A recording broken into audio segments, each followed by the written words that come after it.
ব্যবসায় অসফলতা, প্রেমে ব্যর্থ, সব রকম সমস্যা থেকে মুক্তি পেতে আজই যোগাযোগ করুন দীর্ঘ অভিজ্ঞতা সম্পন্ন জ্যোতিষ তান্ত্রিক বাস্তুবিদ 64 যোগিনী তন্ত্রের পারদর্শী শ্রী দিব্যজয় শাস্ত্রীর সাথে। নমস্কার, তন্ত্রের আলোয় অনুষ্ঠানে আপনাদের স্বাগত জানাই। আজকের অনুষ্ঠানেও প্রতিদিনকার মতো আপনাদের জন্য উপস্থিত আছেন পশ্চিমবাংলার একমাত্র 64 যোগিনী তন্ত্র সাধক, বাস্তুবিদ, হস্তরেখাবিদ, জ্যোতিষ শ্রী দিব্যজয় শাস্ত্রী। আজকের অনুষ্ঠানে তাদেরকে স্বাগত জানাবো। নমস্কার। ওম ত্র্যম্বকং যজামহে সুগন্ধিং পুষ্টিবর্ধনম উর্বারুকমিব বন্ধনান মৃত্যুর্মুক্ষ্যমৃতাৎ। ওং হুং জুং স মহামৃত্যুঞ্জয় শিবায় পাদুকায় নমঃ। জয় মা তারা, জয় গুরু বামদেব। নমস্কার। দেখুন, আমাদের প্রত্যেকের জীবনে সম্পর্কের জায়গাটার কিন্তু একটা গুরুত্ব আছে, সম্পর্কের জায়গাটার একটা চাহিদা আছে। আর সেটা হলো এমন একটা বিষয় যেটাকে কিন্তু আমাদের প্রত্যেককে যত্ন নিতে হয়, মানে লালন পালন করতে হবে।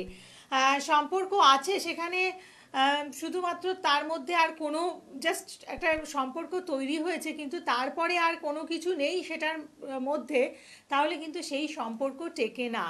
মানে সম্পর্ককে আমরা চারা গাছের মতো বলতে পারি, যাকে আমরা যত্ন করে, পরিচর্যা করে, লালন পালন করে বাড়াতে পারি।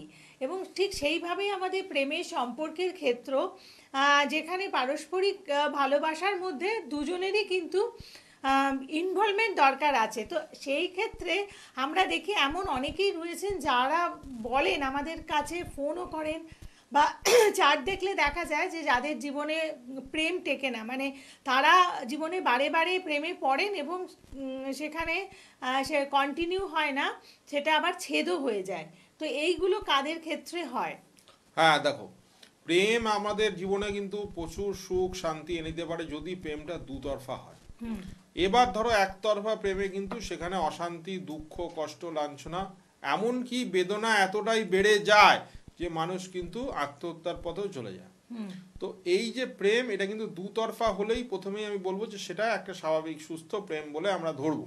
এইবার ধরো প্রেম জীবনে অনেকে এটা আমরা দেখছি যে প্রেম করছে, ঠিক আছে, কিছুদিন চললো সেই সম্পর্ক, তারপর দেখা যাচ্ছে সম্পর্ক কোনোভাবে সেটা ব্রেকআপ বা ভেঙে গেল।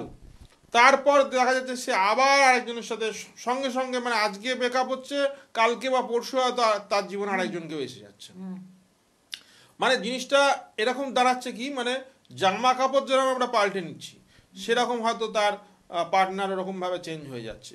মানে সঙ্গে সঙ্গে আজকে একটা ধরো তোমার ব্রেকআপ হলো, কালকে ধরো তুমি আরেকজনের সাথে ইনভলভ হয়ে গেল, আবার ধরো পরশুদিন আবার তার সাথে হয়তো কোনো বনিবনা হলো না, কোনো ছোটোখাটো কারণে হয়তো আবার দুজনের মধ্যে ঝামেলা, সেখান থেকে ব্রেকআপের সৃষ্টি, তারপর থেকে তুমি আবার অন্য একজন পার্টনারের কাছে চলে গেল। তো এই জিনিসটা কেন হয়, এই জিনিসটা কি কি কারণে হচ্ছে এবং তার সলিউশনটা কি, সেইটা নিয়ে আজকে একটু আলোচনা করি। তো দেখো, আমাদের ছকে কিছু কিছু স্পেশাল জায়গা আছে যেগুলো আমরা দেখি, যেমন হচ্ছে পঞ্চম ভাব।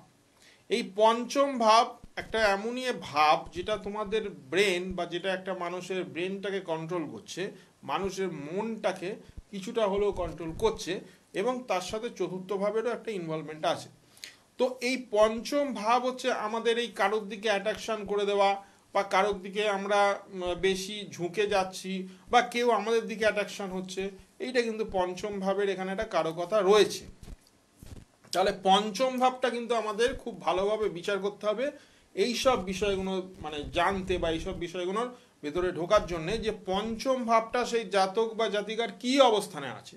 সেখানে কি রাহু বসে আছে, সেখানে কি কেতু বসে আছে, সেখানে কি মঙ্গল আছে, বা সেখানে কি অন্য কোনো পাপ গ্রহ আছে, যেই পাপ গ্রহর কারণে কিন্তু তার মনটা বারবার স্টেবল হচ্ছে না। একজনের ওপর যে আকর্ষণটা হওয়া উচিত সেটা একজন কেন, সেটা বহুজনের ওপর আকর্ষণ হয়ে যাচ্ছে। তো সেই জায়গাটা আমাদের কিন্তু ফার্স্টেই বিচার করতে হবে যে পঞ্চম ভাবটা সেই জাতক বা জাতিকার ছকে কি অবস্থানে আছে। তো পঞ্চম ভাবটা দেখলাম, পঞ্চম ভাবে যদি কোনো পাপগ্রহ থাকে, যদি কোনো পাপগ্রহ নাও থাকে, যদি কোনো পাপগ্রহ দৃষ্টি থাকে, যেমন শনির দৃষ্টি পড়ছে বা রাহুর দৃষ্টি পড়ছে, তাহলেও কিন্তু পঞ্চম ভাব মারাত্মকভাবে এফেক্টেড হয়। কারণ আমরা জানি শনি এমনই একটি গ্রহ যার দৃষ্টিটা কিন্তু আরো বেশি মারাত্মক, যে অবস্থান আছে তার থেকেও বেশি। তাহলে আমরা এইখানে এই জায়গা থেকে আমরা এটা দেখে নিতে পারবো যে সেই পঞ্চম ভাবপতি সে কোনো পাপ গ্রহের সাথে বসে আছে বা পাপ গ্রহের সাথে জড়িয়ে রয়েছে বা পাপ গ্রহ দিষ্ট হচ্ছে সেটা।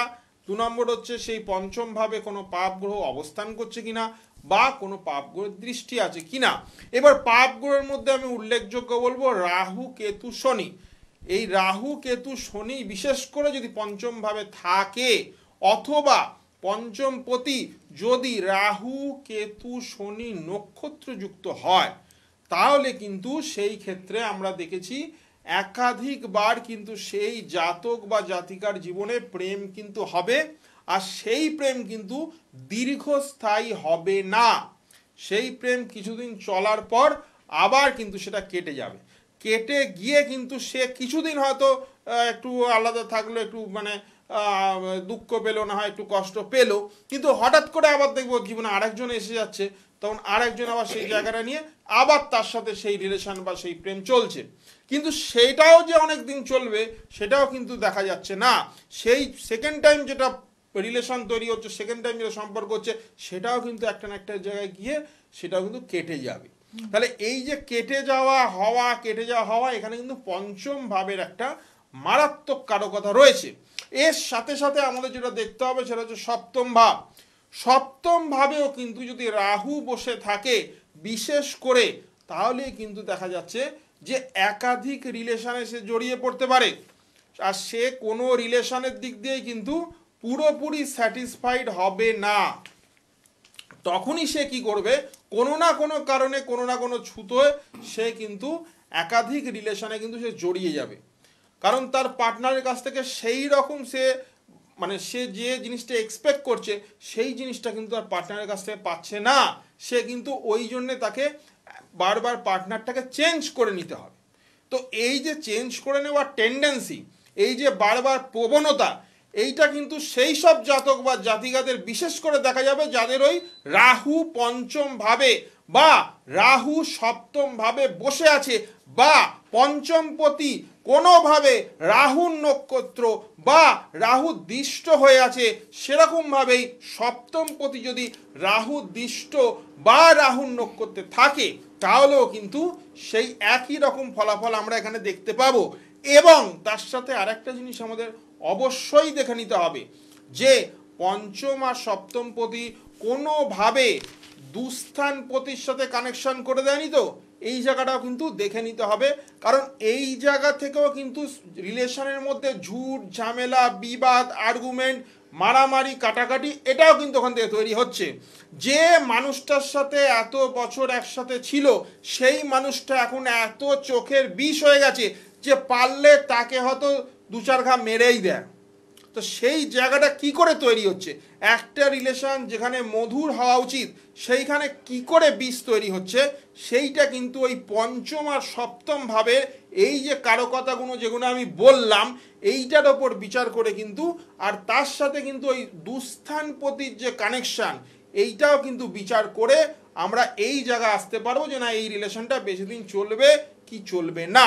এবং যদি এরম দেখা যায় যে রিলেশন কারোর বেশি দিন চলছে না, তখন আমরা 64 যোগিনীর তন্ত্রের মাধ্যমে এর একটা পার্মানেন্ট সমাধান করে দিই, স্থায়ী সমাধান, যেটা কিন্তু কামিনী মোহিনী বশীকরণ দ্বারা সম্ভব।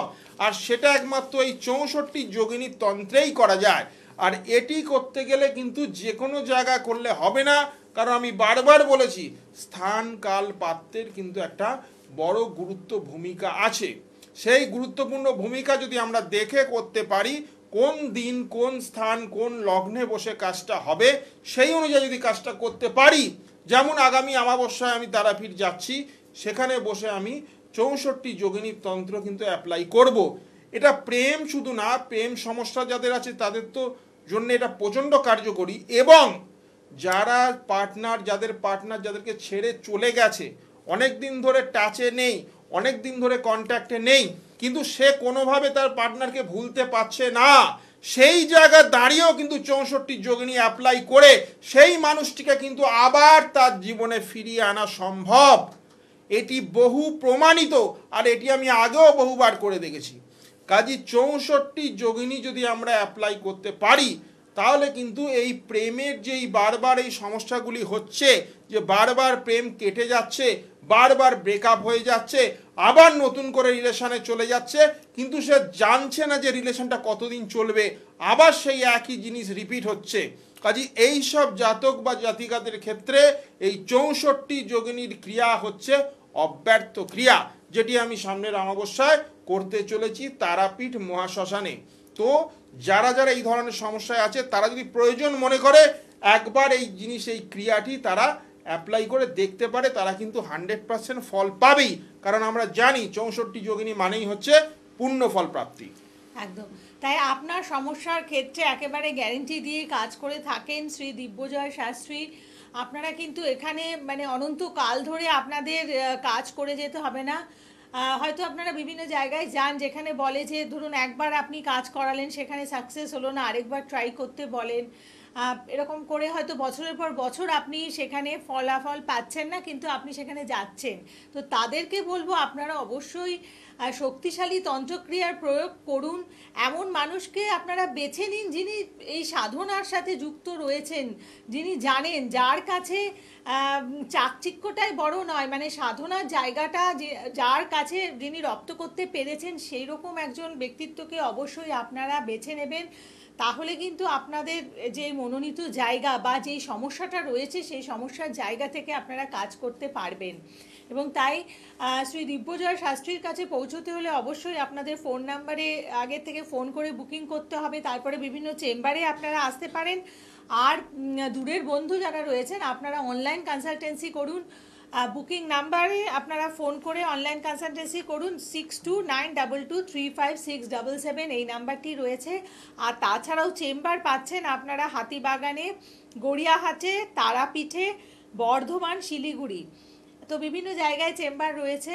অতএব কোনো চিন্তার কারণ নেই, কারণ এই যারা যারা তার কাছে আসছেন বা কাজ করাতে চাইছেন প্রত্যেকের কাজগুলো কিন্তু আগে সঠিক জ্যোতিষ বিচারের মাধ্যমে দেখে নিচ্ছেন যে কোথায় প্রবলেমটা রয়েছে, সেখানে কি করার দরকার। এটাও কিন্তু একটা খুব গুরুত্বপূর্ণ জায়গা, যে আপনার সমস্যার জায়গাটা যদি কেউ না বোঝে, মানে আপনি যার কাছে গেলেন তিনি কিন্তু কখনোই আপনাকে কাজ দিতে পারবেন না।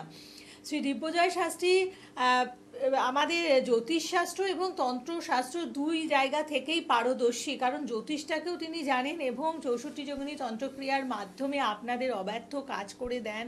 তাই যে কোনো সমস্যার সমাধানের জন্য আপনারা অবশ্যই শ্রী দিব্যজয় শাস্ত্রীকে বেছে নিতে পারেন। তো এই যে আমাদের ব্যর্থ প্রেমের ব্যাপার নিয়ে কথা বলছি, ধরুন কেউ হয়তো কারো হয়তো নিজের থেকেই কেউ চাইছে যে না বারে বারে ব্রেকআপ করছে, ইচ্ছে করে আবার আরেকটা নতুন রিলেশনে জড়াচ্ছে, কিন্তু কেউ চাইছে যে না ব্রেকআপ হবে না, আমি জায়গাটাকে দীর্ঘস্থায়ী করে রাখবো। তাদের জন্য কি কোনো টোটকা কাজ করবে? টোটকা নয়, এই সব ব্যাপারে টোটকাটা কিন্তু অতটা পাওয়ারফুল হয় না।